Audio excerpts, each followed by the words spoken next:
Hello, church. So here is our devotional for Monday, February 9th, as we continue in Proverbs. Today we step into Proverbs 6.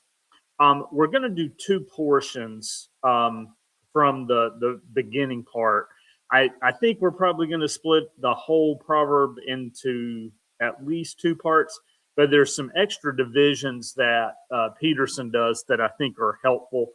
So we'll be focusing on the first two portions of Proverbs 6 today. Let's go ahead and get into it.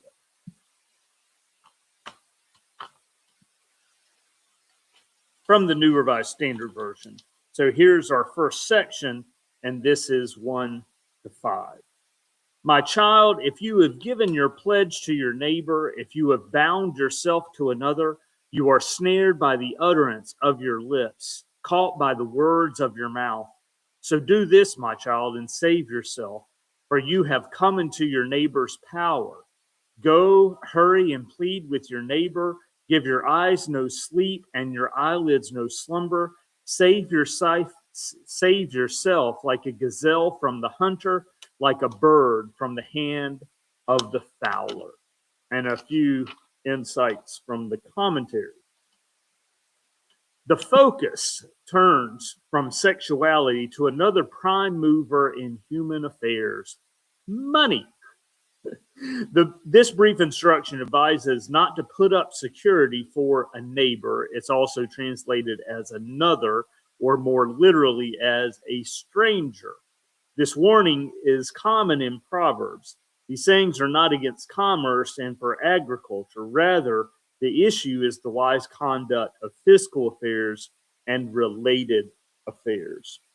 The mistake concerns poor judgment and a failure to maintain proper personal boundaries.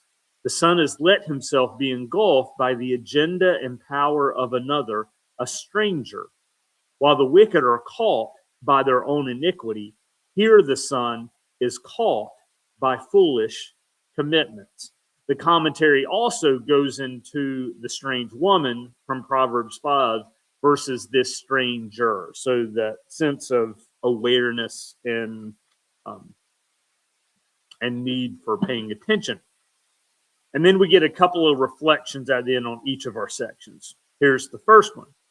Proverbs constantly reminds us that the arena in which wisdom and folly contend is this world, with its goods and powers.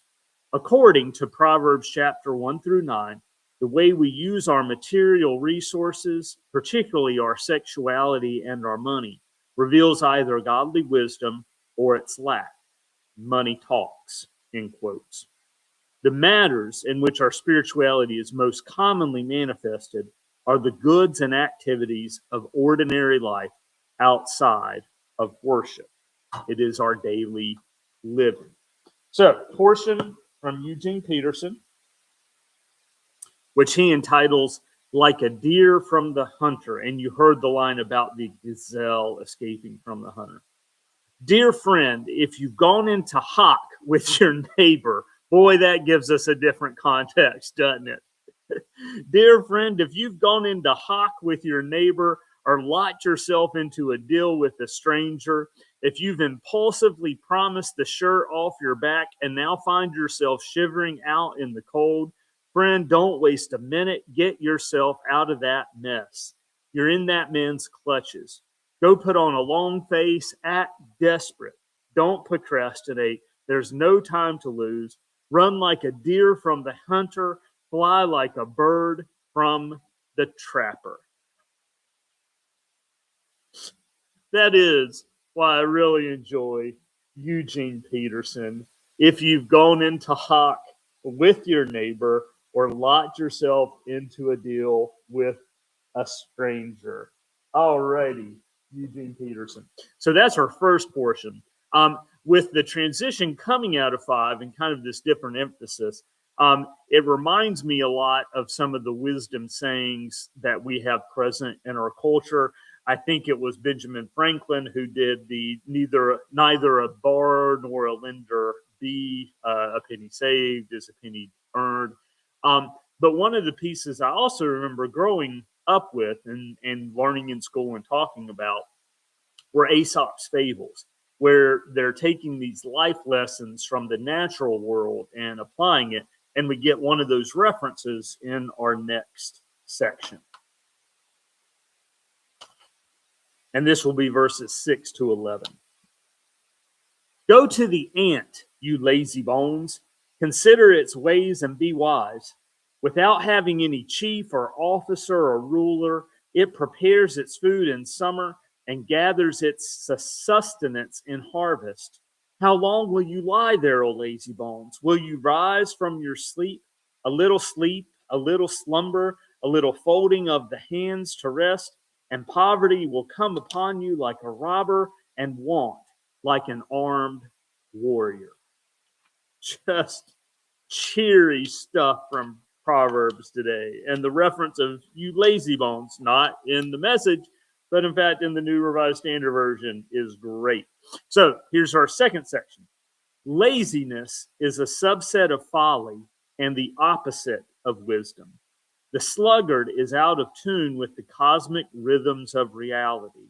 The sluggard does not realize that human existence is historical, that circumstances change, that opportunities pass, and that one must act in the present to ensure one's well-being in the future.